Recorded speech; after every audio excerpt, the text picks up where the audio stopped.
Someone said something negative to you at some point. Maybe it was a parent, a teacher, or a friend. Maybe it wasn't even just one person, but a collection of voices over the years telling you that you're not smart enough, you're not talented enough, and you're just not good enough. And maybe those things were based on reality at the time. Problem is, even though you might have improved a lot and made a lot of progress since then, that voice is still there, isn't it? In the background. You feel like you should be confident by now, but somehow you're not. That's not a confidence problem. That's something deeper. Hey there, I'm Paolo. I make videos about confidence, productivity, and building the life you want. For most of my life, I mostly experienced failures, setbacks, and years that felt like they were going nowhere. Even so, I never completely gave up on my ambitions. That takes strength, right? And yet, even when I finally decided to start working actively on improving my confidence, it still took me an entire decade to finally build enough self confidence, strong self confidence, that would then allow me to do things like YouTube or restart my social life, both of which would have terrified me in the past. So, if the determination was always there, what was the problem? Why did it take me so long? I had enough confidence to never give up completely. So why didn't I have enough to take action and stay consistent? Well, because every time something bad happened, like maybe I failed, or I received a particularly bad comment, or I was made to feel like I wasn't good enough, it hit me hard. So I always had to spend days, weeks, and even months just to recover. Basically, even though my confidence and never give up attitude were always there, I was missing something that would have made the whole thing truly stable. And that thing was self worth. Confidence and self worth are not the same thing. And I think it's worth taking a moment to understand the difference. Confidence is your trust in your ability to handle things in life.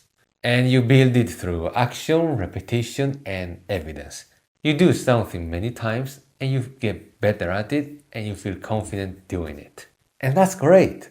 The problem is confidence, when you take it by itself, is really situational. It works well in the areas you've built it, but outside those areas, it can crumble surprisingly fast. Which is why I was able to never give up completely on my goals, but was incapable of actually working toward them. Self worth is different. It's not about what you can do, it's about who you are. It's the quiet belief that your value as a person doesn't change based on outcomes, that a failure doesn't make you a failure. You can see why confidence without self worth can be really shaky. Think about it this way. Imagine looking at several tall trees. When the weather is calm, they all look perfectly healthy, tall, and strong. But when the storm comes, and in life it always comes, that's when you can see if their roots were actually strong enough.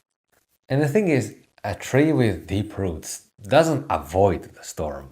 It still gets battered, but it doesn't fall because the foundation holds. Confidence is the tree. Self worth is the root system. You can grow a tall tree when things are going well, but if the roots are shallow, one bad storm is all it takes. And I'm sure you can think of a friend or a colleague or a relative whom you'd gladly spend time with, except when there are problems. Because you already know that they will crumble and make an already unpleasant situation even more unpleasant. So let me share with you 3 things that really helped me with building self worth. The first one is learning to stick to your values even in small things. And I mean really small. An example I often make is the one where I order water when eating outside with other people. For a long time, I used to feel and be made to feel like a loser for ordering water when everyone else either drank soda or alcohol. It sounds ridiculous, but I genuinely used to let it affect me a lot. But then I just stopped worrying. I just ordered the water. because it's what I wanted. And I know that's a really small win, but the thing is, every time you do something, you choose something that you want over what people expect, you are quietly telling yourself that your preferences matter. And it's not an exaggeration to say that over time the effects can be life changing. Because think about it, if you can't even order water without worrying about people's judgment, how are you going to pursue ambitious goals that will attract far more criticism than just a simple drink order? The second thing is learning to reframe external judgment. Because no matter how strong your self worth becomes, people will still criticize you. That will never stop. What changes is how much damage it does to you. For example, I had a person in my life whom I consider like a really good friend. And unfortunately, he often called me a wuss, a failure, an idiot who wouldn't amount to anything. And at the time, I believed him because his words were somewhat based in reality. I mean, I was shy. I had failed at almost everything I tried, and I hadn't built any real skills yet. But what I eventually realized was that even when he called me all those things, he was actually describing himself and his frustration, his limitations, and his fear that he would never succeed in life. He probably would have never said so many terrible things to me if he had been a confident and secure person. Of course, even with this realization, his words still hurt, but I stopped believing them. So, next time you receive bad criticism, especially the kind that goes way beyond just brutal honesty, ask yourself, is the person saying it confident? The answer is probably going to be no. Because truly happy and secure people don't need to tear others down. It's always the ones who are not strong enough to deal with their own issues. Now, this isn't to say that you should see them as inferior or judge them back for being weak. Just understand where they're coming from and that you don't have to let them decide your worth. And finally, the third and most important thing is to learn to separate your person from your mistakes. And for most of my life, I didn't do this at all. When I made a bad decision, it was never I made a bad decision. It was I'm stupid. And whenever I failed, it was never I failed at this. It was I am a failure. And when I tried something new and sucked at it at first, it was never I'm not good enough at this yet. It was I was born without talent and will never learn anything. Sounds familiar? If it does, it means that you too have the bad habit of thinking that the real problem isn't a mistake, but you.